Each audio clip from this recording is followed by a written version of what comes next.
కిరణ్ రాయల్‌పై సంచలన ఆరోపణలు చేసి ఏదైతే తనను వేధించాడో, తనకు డబ్బులు ఇవ్వాలంటూ ఆరోపణలు చేసిన లక్ష్మిరెడ్డి తిరిగి ఆమె 3 రోజుల క్రితం యూటర్న్ తీసుకుంది. ఈ నేపథ్యంలో ఆమె తనకు కిరణ్ రాయల్ మధ్య ప్రస్తుతం వివాదం లేదు. తాము రాజీ మార్గంలో పోతున్నామని చెప్తున్నారు. అయితే ఈ వ్యవహారం తర్వాత కిరణ్ రాయల్ రాజకీయ జీవితం చాలా వరకు ఇబ్బందుల్లో పడ్డ పరిస్థితి.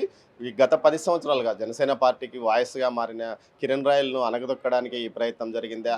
అయితే ఈరోజు మరోసారి కిరణ్ రాయల్ మాట్లాడాడు. తానకు 26 రోజుల పాటు జీవితంలో అత్యంత దుర్భరమైన నరకం అనుభవించానంటూ కూడా ఆయన మీడియా వద్ద ఆవేదన వ్యక్తం చేసిన పరిస్థితి. ప్రస్తుతం మనతో కిరణ్ రాయల్ ఉన్నాడు. ఆయన అడిగి మరిన్ని విషయాలు తెలుసుకొని చెప్పండి. 20 రోజులు ఒక నెల రోజుల పాటు మీరు పతాక శీర్షికల్లో ఎలిగారు. అదే మీడియాలో గానీ, సోషల్ మీడియాలో గానీ హల్చల్ చేశారు. మీరు ఆ అమ్మాయికి అన్యాయం చేశారని. అయితే ఆ అమ్మాయి ఎందుకు తిరిగి యూటర్న్ తీసుకుంది? మీ వైపు మాట్లాడింది. మీరేమైనా ఆమెను బెదిరించారా? లేకపోతే ఏదైనా చేశారా?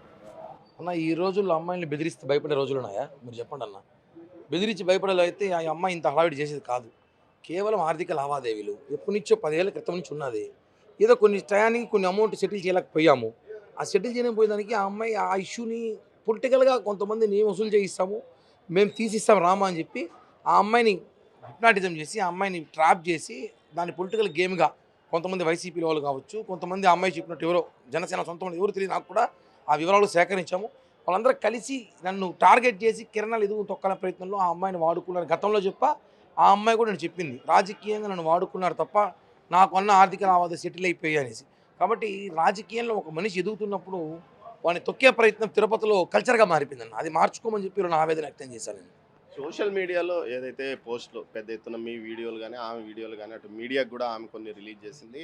అంటే అవన్నీ నేను రిలీజ్ చేయలేదు. ఏడాది క్రితమే ఒక జనసేన నాయకుడు నా దగ్గర నుంచి తీసుకున్నాడు అంటారు. అంటే జనసేన నాయకుడు మిమ్మల్ని ఇబ్బంది పెట్టడానికి తీసుకున్నాడా? లేకపోతే ఎందుకు ఆయన తీసుకున్నాడు? ఎవరు ఆ వ్యక్తి? అన్న ఒకటి ఆ అమ్మాయి ఒక పేరు చెప్పింది నిన్న. కానీ అతను తీసుకున్నది లేదు నాకు సమాచారం ఉంది. తీసుకున్నోళ్ళెవరో, ఇచ్చినోళ్ళెవరో నాకు సమాచారం ఉంది. అవన్నీ కూడా మీడియా ముందు చెప్పలేను. ఎందుకంటే నేను పవన్ కళ్యాణ్ గారిని కలిసిన తర్వాత వాళ్ళ పేర్లు బహిర్గతం చేస్తా. ఇది మా పార్టీ అంతర్గత విషయాలు. ఎందుకంటే ఎవరైతే నన్ను తొక్కాలని ప్రయత్నించారో, కిరణ్ రాయల్ వాయిస్‌ని తొక్కాలని ఆలోచించారో వాళ్ళ ఆ అమ్మాయిని కలిసిన సంగతి వాస్తవమే. ఆ అమ్మాయి దగ్గర 1.5 సంవత్సరాల క్రితం వీడియోలు తీసుకున్న వాస్తవమే. కానీ దాంట్లో కొన్ని వీడియోలు మార్ఫింగ్ చేశారన్న సంగతి ఆ అమ్మాయి చెప్పింది. గతంలో కూడా చెప్పా. కొన్ని ఆడియోలు, కొన్ని వీడియోలు మార్ఫింగ్ చేశారు. ఇవన్నీ కూడా ఇప్పటి నుంచి కాదు. 1.5 సంవత్సరం జరుగుతున్న ప్లాన్ ఇది. అవకాశం చూసి ఏసేశారు నన్ను. నాకు పదవి వస్తుంది, నామినేట్ పదవి వస్తుంది తెలుసుకొని నన్ను టార్గెట్ చేశారన్న. అది ఎవరు చేశారో, ఏం చేశారో నాకైతే క్లారిటీగా ఉంది.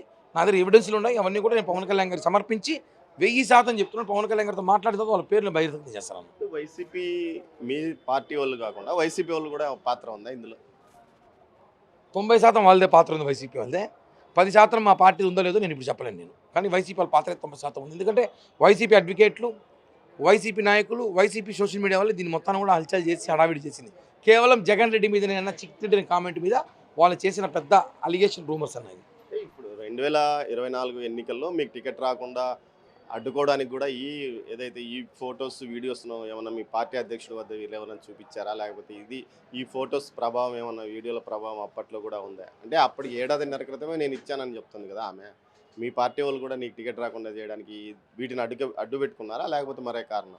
అవకాశం ఉండొచ్చన్న. ఎందుకంటే 1.5 సంవత్సరాల క్రితమే దీన్ని మేము మీ ఆఫీస్‌కి పంపించామని చెప్పి ఆ అమ్మాయి చెప్పిందంటే ఖచ్చితంగా ఇది 1.5 సంవత్సరం ముందు తెలిసినట్టుంది. కానీ మా అధినేత దృష్టిలో ఉందో లేదో నాకైతే తెలీదు. ఒకవేళ తెలిసిన అధినేత నన్ను మందలించేవాడు. కానీ ఆయన దృష్టిలో లేదు. ఎక్కడో ఉంది. ఎక్కడో ఇది జరిగింది. పెద్ద ఎత్తున జరిగింది ఇది.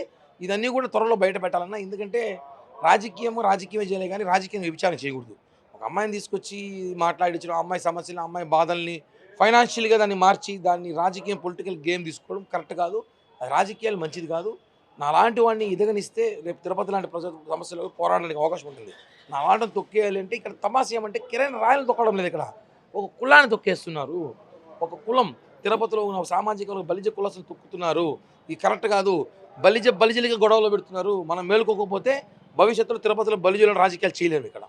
కిరణ్ రాయలు ఏదైతే లక్ష్మిరెడ్డి న్యూడ్ ఫోటోలు ఉన్నాయని బెదిరించడం వల్లనే ఆ అమ్మాయి యూటర్న్ తీసుకుందంటూ కూడా ఒక ప్రచారం జరుగుతుంది. ఇది ఎంతవరకు నిజం? అన్న ఒకవేళ ఉంటే ఆ అమ్మాయి చెప్తుందన్న. ఉంటే ఆ అమ్మాయి చెప్పాలి. లేదా ఒకవేళ ఉంటే ఆ అమ్మాయి అన్ని వీడియోలు ఇచ్చినప్పుడు అది కూడా ఇచ్చి ఉండాలి. లేదంటే నేనైనా చెప్పాలి. మేము ఎవరు చెప్పకుండా వైసీపీ వాళ్ళు చెప్పడం ఏంటి? అంటే వైసీపీ వాళ్ళతో అమ్మాయి టచ్‌లో ఉండాలా? లేదా వైసీపీ వాళ్ళతో ఈమె టచ్‌లోకి ఉందా? కేవలం యూటర్న్ తీసుకునేదానికి ఏదో ఒక రీజన్ చెప్పాలి కాబట్టి ఆ అమ్మాయిని ఇంకా బ్యాడ్ నేమ్ తీసుకొస్తాను. కరెక్ట్. ఆ అమ్మాయి నాకు వద్దు రాజకీయం వెళ్ళిపోయినాక ఆ అమ్మాయిని వదిలేయాలి. ఇంకా అమ్మాయిని లాక్కూడదని చెప్పి నేను చెప్తున్నాను. నెల రోజుల క్రితం వరకు కిరణ్ రాయలు జనసేన పార్టీ వాయిస్ ఓ స్థాయిలో ఉన్నాడు. అంటే తన అధినేత మీద కానీ, తన పార్టీ మీద కానీ, కూటమి ప్రభుత్వం మీద కానీ ఈగ వాలితే విమర్శలు చేయడము, ప్రతిపక్షంపై దూకుడు చేశాడు. అలాంటి కిరణ్ రాయల్ మళ్ళీ కనపడతాడా? లేకపోతే 26 రోజుల్లో ఆ కిరణ్ రాయల్ ఇక కట్ అయిపోయినట్టేనా? ఇంకా కొత్త కిరణ్ రాయల్ రాబోతున్నాడు. ఇందులో కిరణ్ రాయల్కి స్పీడ్ బ్రేకర్ ఉండేది, ఇప్పుడు హైవేలకు వచ్చేస్తాను. నా మీద ఇంకేమి లేవు ఆరోపణలు, అంతా క్లియర్. ఎవ్రీథింగ్ సెట్ చేసుకుని క్లియర్ అయింది.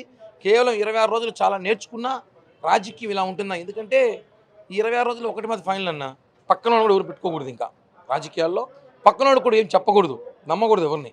అప్పుడే రాజకీయం చేయగలుగుతాం అనేసి రాజకీయం నేర్చుకున్న నేను కూడా ఎం ధర్మరాజు ఎంఏ సినిమాలా చేయాలి, రాజకీయం నేర్చుకున్నా చేస్తాను. ఈ 26 రోజులు అంటే ఏదైతే లక్ష్మిరెడ్డి ఇష్యూ స్టార్ట్ అయినప్పటి నుంచి ఇప్పటి వరకు మీ ఫ్యామిలీ కానీ మీరు కానీ ఎలాంటి సమస్య లేదు? చాలా బాధపడ్డామన్నా, చాలా సఫర్ అయ్యాము. మా పాప కాలేజ్ పోవడం మానేసింది, కాలేజీకి పోననింది, 20 రోజులు కాలేజ్ పోవట్లేదు. మా అబ్బాయి తిరుపతి రావట్లేదు, చెన్నైలో ఉండిపోయినండి, తిరుపతికి రాను డాడీ అని అంటున్నాడు. మా ఇంట్లో వాళ్ళు బయటికి రావట్లేదు, బంధువులు కానీ మా అమ్మ చెల్లెళ్ళు బావలు బంధువులు రావట్లా. నేను మానసికంగా నిలబడ్డాను కాబట్టి ఈ స్థాయికి నిలబడ్డాను. నాకు తెలుసు నేను తప్పు చేయలేదు, ఇదంతా రాజకీయ కుట్ర, బయటపడదాం ప్రయత్నాలు ఉన్నా కానీ కరెక్ట్ కాదన్న. కళ్ళలో నీళ్ళు వస్తుంది కానీ ఏడవలేకపోతుంది. ఎందుకంటే పవన్ కళ్యాణ్ గారిని ఇన్స్పిరేషన్ తీసుకున్నాను కాబట్టి. నేను బాధపడడం చాలా తప్పు. ఒక ఆడదాన్ని పెట్టి రాజకీయం చేశారు, ఒక మనిషిని మానసికంగా 24 రోజులు తొక్కేశారన్న, నన్ను 24 తొక్కేశారు. ఎంత తొక్కారంటే అసలు ఏ టీవీ యూట్యూబ్ చూసినా నేనే నా గురించి పోస్టులు చెడ్డగా మాట్లాడాలు, అవమానం చేసేసారు బాగా. కానీ చెప్తున్నాను కదా, మీడియా నిజంగా వాస్తవాలు చూపించకపోతే ఈరోజు ఈ స్థాయిలో నిలబడేవాడిని కాదు నేను. కొన్ని మీడియా సంస్థల యజమానులకి, వాళ్ళ రిపోర్టర్లకి, కెమెరామెన్ అందరూ కూడా పాదాభివందనాలు. ఎందుకంటే వాళ్ళు చెప్తున్న ఇది వాస్తవాలు కాదన్న, కొద్ది రోజులు వెయిట్ చేయండి అని చెప్పా. ఈరోజు వాస్తవాలు బయటకు ఉన్నాయి కాబట్టి ప్రతి ఒక్కరు నేను ఎప్పటికీ మర్చిపోలేను. పవన్ కళ్యాణ్ గారు కూడా దీని ఆరోపణ మాత్రమే, ఇది వ్యక్తం చేసి చూద్దాం వెయిట్ చేసి అని చెప్పి పక్కకు పెట్టాడు తప్ప, సస్పెండ్ చేయాలని చాలామంది కోరుకున్నా నాకు తెలుసులేని చెప్పి మాట్లాడిన పవన్ కళ్యాణ్ గారి వ్యక్తి, ఆయనకు కూడా తెలుసు ఆవేశంలో తప్పులు చేస్తారు, ఆ సరిదిద్దుకునే ప్రయత్నం కిరణ్ రాయల్ చేస్తారు లేదా చూసారు, నేను చేసుకొని వచ్చాను. మళ్ళీ బౌన్స్ బ్యాక్తో త్వరలో జనసేనలో వచ్చి ఈ రాజకీయ పార్టీలు ఎవరైతే తన మీద విమర్శలు చేస్తారో ఒక్కొక్కటి కథ చూస్తాను. ఏదైతే కిరణ్ రాయల్ చెప్తున్నది, ఈ క్లిష్ట సమయాన్ని తన కుటుంబం అనేక ఇబ్బందులు ఎదుర్కొంటున్నప్పటికీ తాను మాత్రం మొండిగా నిలబడ్డాను. భవిష్యత్తులో ఏదైతే తన స్పీడ్కు బ్రేకులు ఉండవు, తన పార్టీని కానీ కుటుంబ ప్రభుత్వానికి అనుకూలంగా తన గలం మరోసారి విప్పుతానని గత 26 రోజుల పాటు జరిగిన వ్యవహారంలో అటు వైసీపీతో పాటు జనసేనలోని కొంతమంది నాయకులు కుట్ర పన్నారు. ఆ కుట్ర ఫలితమే ఈ ఫలితం అయినప్పటికీ తాను వెనుదిగలేదు. తన పార్టీ అధినేత తన మీద నమ్మకం ఉంచడం వల్లే తాను ఇప్పటికీ పార్టీలో ఉన్నానంటున్నాడు. మరోవైపు భవిష్యత్తులో మాత్రం తన రాజకీయం మరింతగా ముందుకు పోతుంది, తనకు స్పీడ్ బ్రేకర్లు ఉండవని కిరణ్ రాయల్ అంటున్నాడు. కెమెరా పర్సన్ పురుషోత్తంతో దామోదర్, తిరుపతి నుంచి.